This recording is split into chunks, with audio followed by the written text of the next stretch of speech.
This is Songwriters Room, and I'm your host, Tomoko.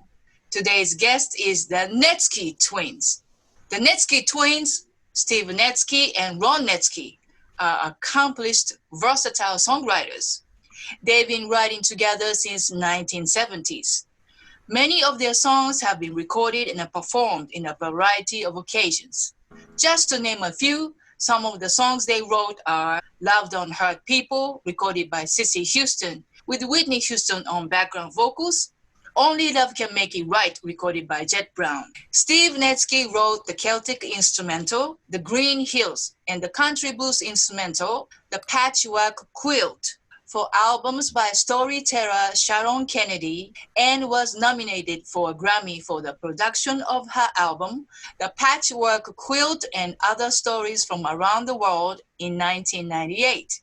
He also co-wrote the song Standing in the Doorway with legendary folk singer Mary McCaslin on her 26th album, Better Late Than Ever. Steve has enjoyed a career in many aspects of the music business, such as performed solo as a singer-songwriter, toured the world as a member of Klezmer Conservatory Band, as a production manager at Rounder Records, and currently at Ed Keane Associates, a management and booking company where he works with artists like Take Six, The Manhattan Transfer, Nnenna Freelon, and so on. He has taught music business at University of Massachusetts Lowell, and currently the coach of the Songwriting Ensemble at New England Conservatory of Music in Boston.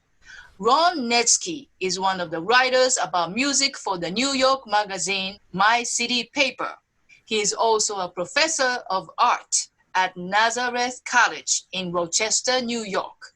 If you are an artist looking for songs to record, please check their YouTube channel, Songs by the Netsky Twins, where you can hear many of their unrecorded songs.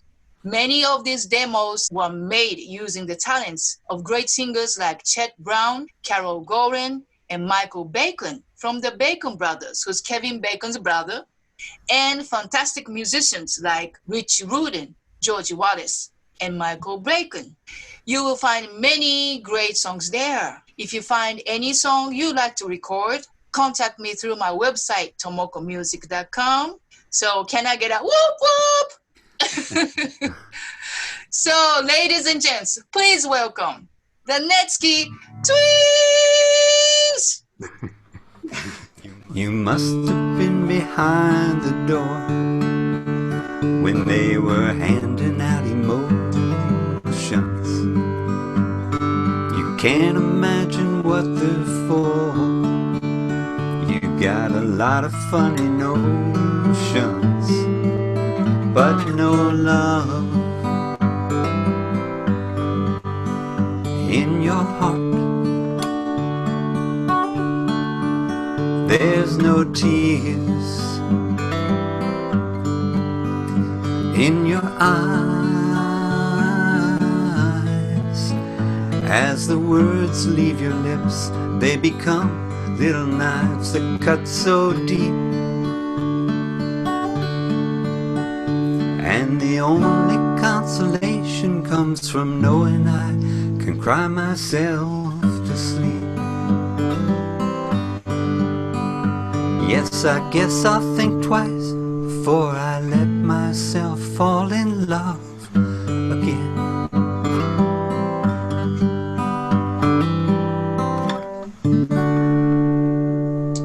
Ooh, beautiful. Thank you so much for that. So that song is available for any artist to record if they want to buy it, use it. And they would be crazy not to. Yes. So that's Handing Out Emotions by Ron. Such a beautiful, relaxing voice and tone you have. Thank you, Tomoko. Is that the Pacific Ocean behind you? Yes, I'm in Bahama, feel like, with my green screen. Oh, okay. I was fooled by it. I was thinking, wow, you know, my background isn't bad. Ron's background is very tasteful, but wow, the ocean. I could watch the ocean all day. Right, me too. But I love your background with piano and some books. And which one are you, Steve?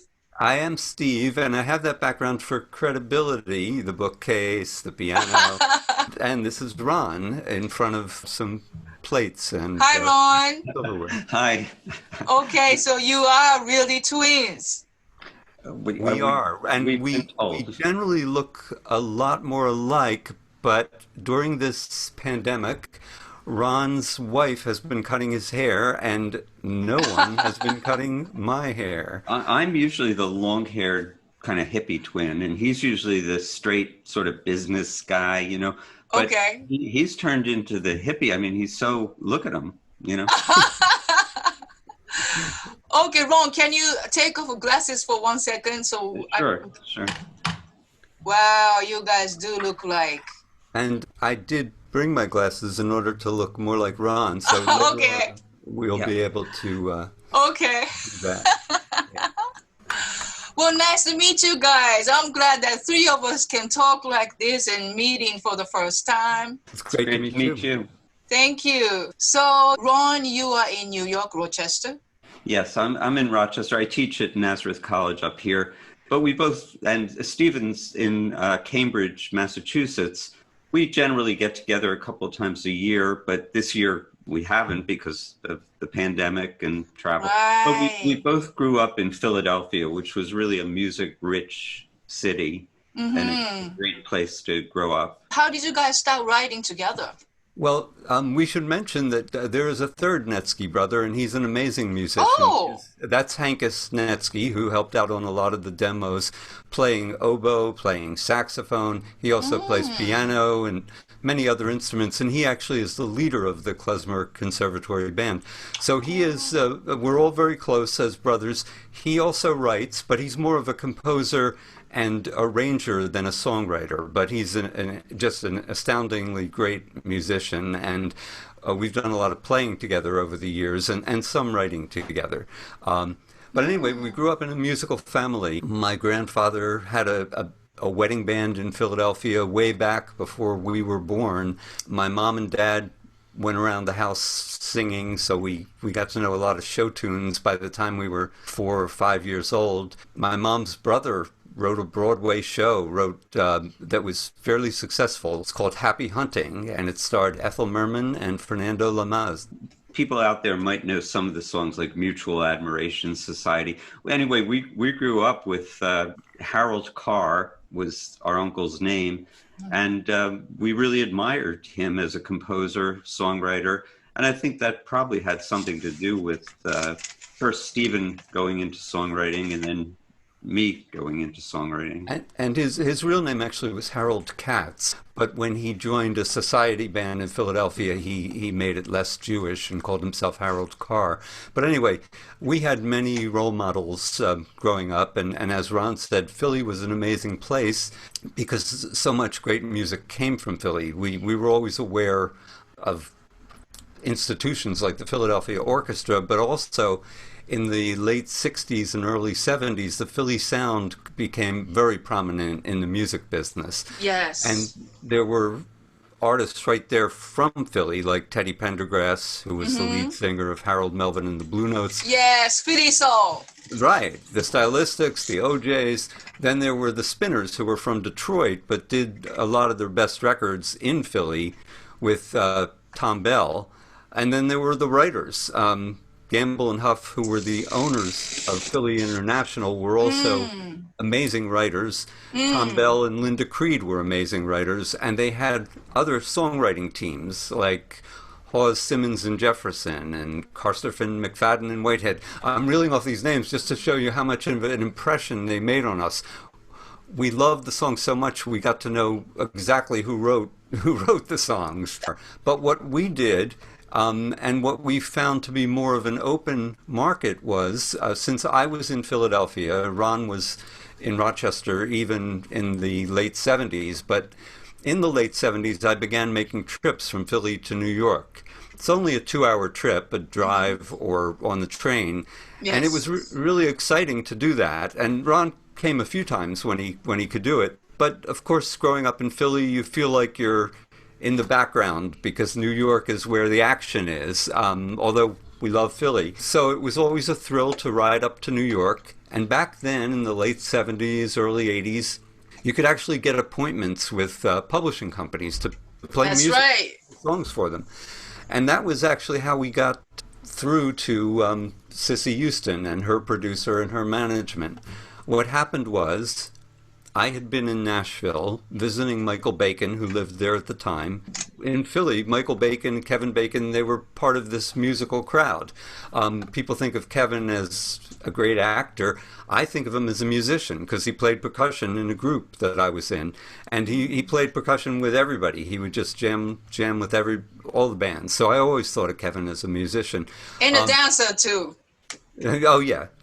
Although I didn't really see him do much of that back in Philly, but yeah, he sure had that.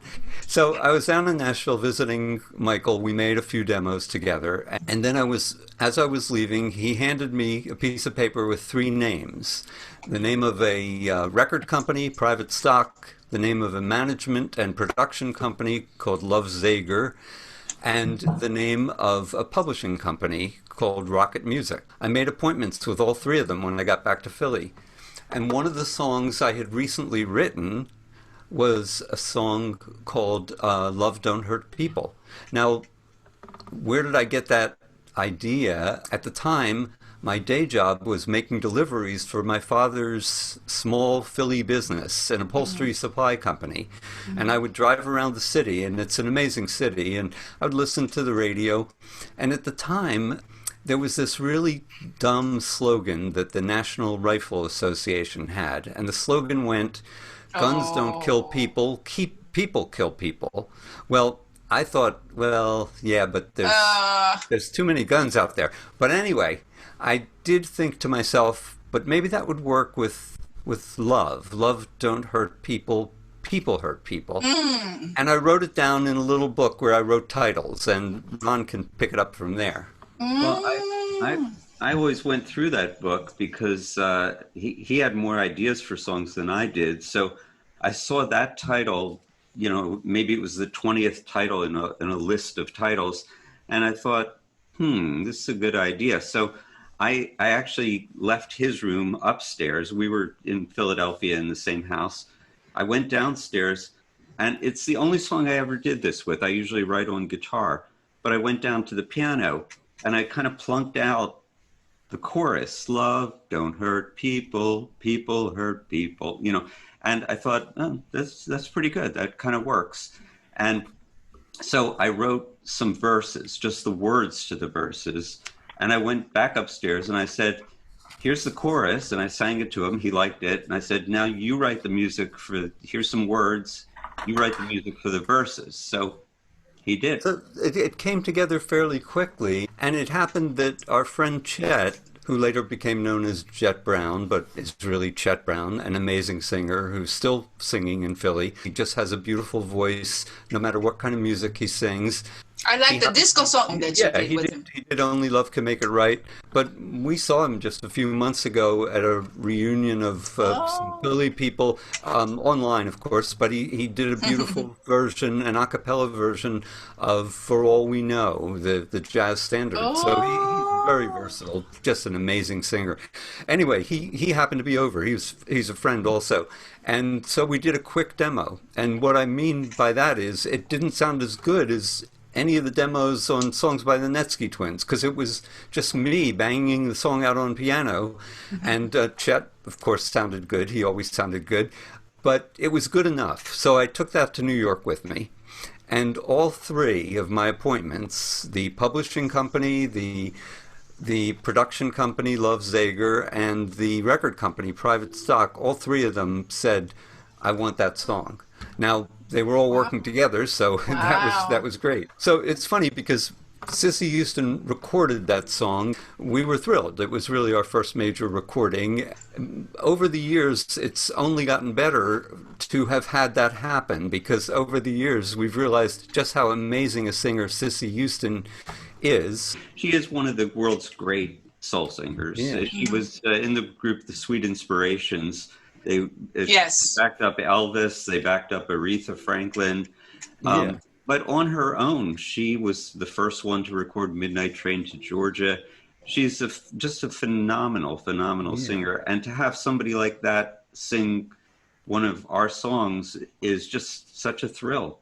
And at the time, we didn't realize how Whitney Houston would become, but of course she became a tremendous star. And how old was she when she recorded the background vocal for that song? She was 16, and we went up to New York and saw Cissy Houston a few times, and each time, around that time, she'd bring Whitney out during a performance, and Whitney would do like a vocal duet with her. She could do everything, and they were both just phenomenal. So to have Cissy Houston as the main singer and Whitney Houston singing really beautiful harmonies in that song has just gotten more special over the years. And then the other element to it is it really is kind of a Philly soul song that we wrote at first thinking about the Spinners. We thought, wouldn't it be great to have Felipe Wynne sing this? Just to have that tiny little piece of Philly soul in our history is kind of a thrill, you know? Sure. So we would encourage people to listen to Cissy Houston's version of Loved Unheard People. It's easy to find on YouTube. I love the message. We all still need it in 2020.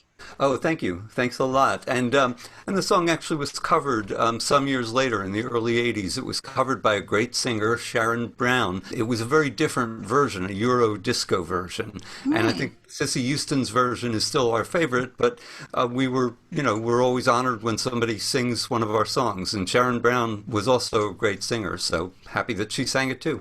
Wow. So, Ron, you teach songwriting, and Steve, you also teach music business. I have taught music business. I taught for 3 years at UMass Lowell, and it was great. And as young people are going into the business, it's good to know at least the basics about publishing, about record companies. So they do a good job up at UMass Lowell. They have a great music department.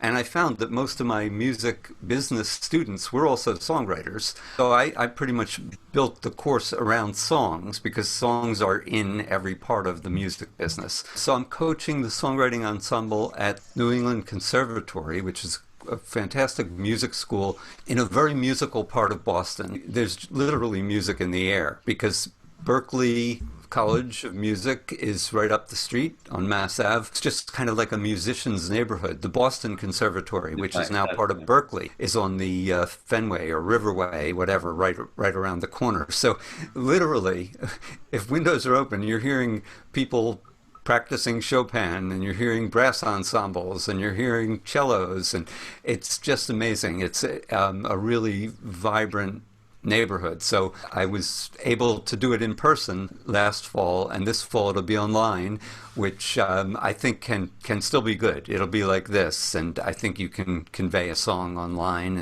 and have a good conversation online, so I think it will work well. Yeah, so we have 2 teachers right here. So I have a list of subjects, something like how to write songs that connect to your audience, how to structure songs, even how A&R fits into songwriting and publishing that you just mentioned, of those elements. I'll give you a few real quick, and then Ron will. In terms of connecting with your audience, I think that's one of the most important things to do when you're getting started, because your audience will give you feedback, not just with applause and not just with comments they might make about your songs, but you can really feel it while you're playing a song and there are people in the room. You can feel whether it's working.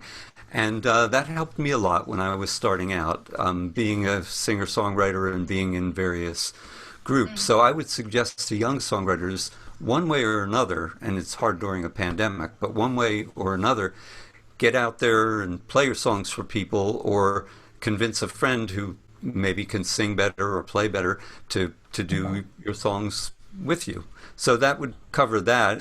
Let's see. How to structure a song. Oh yeah. Okay. So I would say this. I love the sort of classic structure that goes back to Tin Pan Alley and the Brill Building, and the Beatles did it a lot, where you do verse, chorus, and then maybe a bridge into the chorus. And I've done that with some songs. But really, anything can work. I mean, you could have a song that's just verse, chorus, verse, chorus, verse, chorus. You could have a song that's just like Leonard Cohen would write a long verse and then do another long verse and another long, sometimes. And whatever works, because there's Whatever. really, and I'll give you a great example. There's a standard that has been popular since it was written called Moonlight in Vermont. And it has no rhymes in it, and it's made up of something like 5 or 6 haiku, a certain number of syllables, and yet it has these beautiful images of moonlight in Vermont, snow light in Vermont,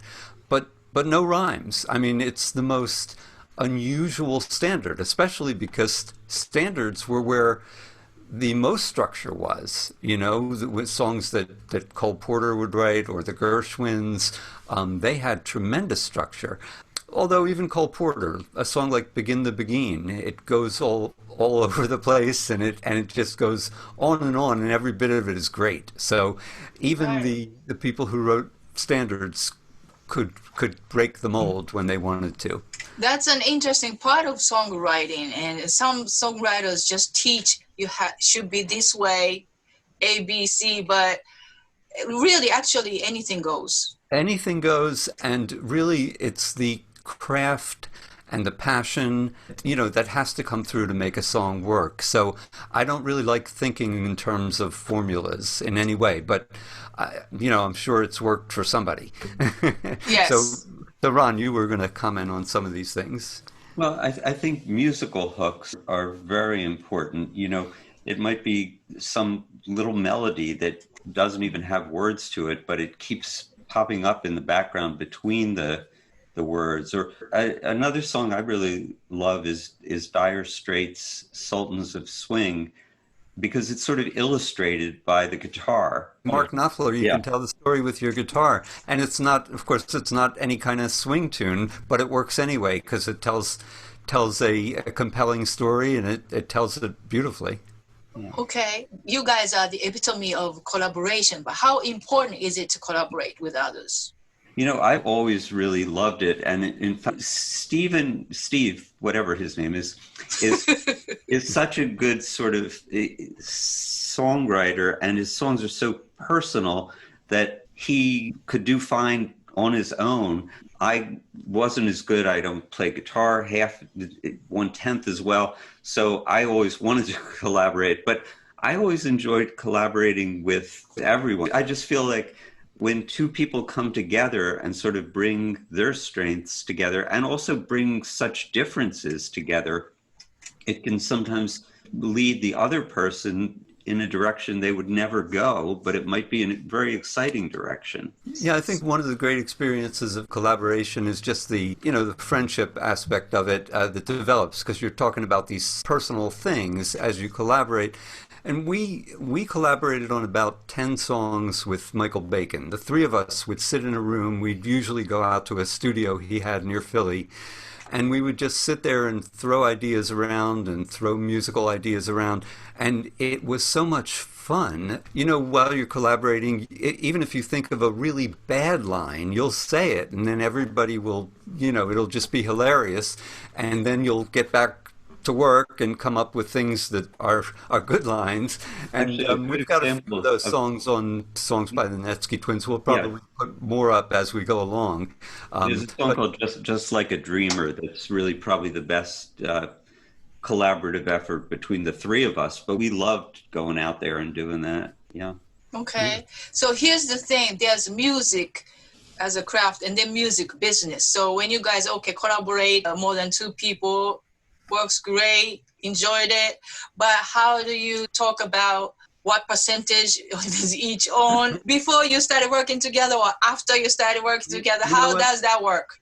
Almost all of those songs were pretty much a third, a third, a third. But if anything happened to them, we would have to think about it, because I remember one that Michael wrote most of. You want to just be fair. And actually, if you are a songwriter and you're working with somebody, you really do want to figure that out right away. You don't want it to become a problem down the Later. line. So it is important to keep an eye on the business side. The business side doesn't become a problem unless you're successful, usually. And then You're it can right. become a big problem because we've never been that successful, so it just hasn't been a problem. Sort of the standard music business problem that you read about is some group is mad at the record company and they don't think they're paying them and all that. And it may be because they got a big advance and they forgot about it, or sometimes groups don't know their business and they don't know like a key thing like this. If you sign a record deal, and I realize there are many ways to do things these days that don't involve record deals, but if in the past you signed a record deal and then your record began to sell and you're wondering why your royalties are still so low, well, one thing you should be aware of is that the record company takes the money that you owe them, the money that they gave to you in advance, out of your little percentage, out of your royalty. They don't take it out of their general profits. So if if your share is 15% or 20%, it's that 20% that they're harvesting to pay back the loan that you will never have to pay back to them. So I'm just sort of playing devil's advocate for a minute because a lot of artists don't necessarily look at the details, and they really should, and they should understand what they're getting into. So yeah, business is important. Yeah. So how do you take it to A&R? How does this work, A&R, with those songs? Now it used to be, like we said, we used to go to New York and we'd actually have meetings with the people and they'd listen and they might criticize or they might say, yeah, that's a good one. We also spent a lot on postage back in those days. But these days, I really think, my son with his band Maybird is an example. They rise through social media. They put their work out there and they try to get a response through all kinds of social media.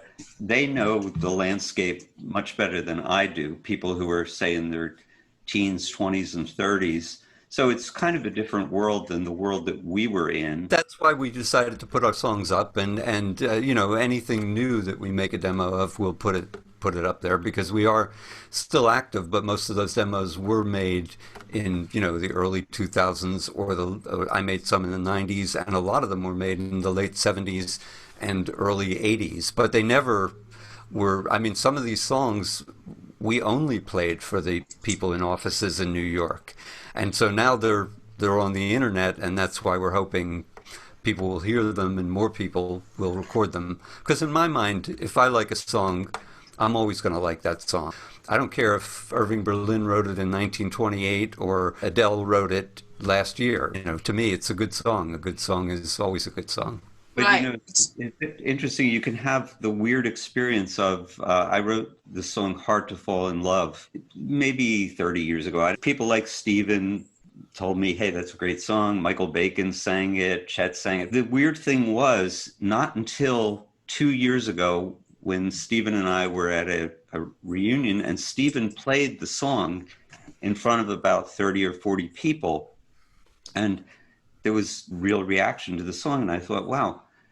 That's what I never had seen, a reaction to the song, because it never got recorded and it never like on a shelf somewhere. So I would stress everybody to really check out one more time their YouTube channel called Songs by the Netsky Twins. You guys made a YouTube channel, but are not on any social media and don't have the website yet. That's why I said, please contact me through my website. Right. If any artists find any good songs from their YouTube channels, are you going to make a website or?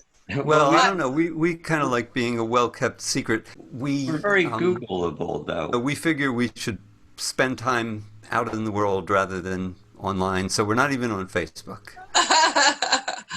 Okay, great. So this is going to be the last question I'd like to ask each of you. Okay, and by the way, thank you very much for having us on. We really appreciate it, and we wish you lots of luck with your music, because you've put up some great stuff. Oh, I appreciate that. Thank you so much for being on my show. This was really fun. Yeah. It was an honor. It was fun. Yeah. The last question I'd like to ask you guys is, what advice would you give to your 20-year-old self?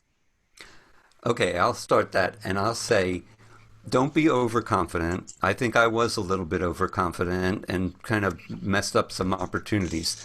But don't but have enough confidence. I mean, I listen to some people, you may run into some people who say, you can't do that, or give that up, never be good at that, whatever. Have enough confidence to give it a good try. So that's the main advice I would give. And on the technical side, I would say this: branch out. If you're comfortable with certain chords, learn some new chords. If you're comfortable with certain kinds of melodies, branch out a little bit.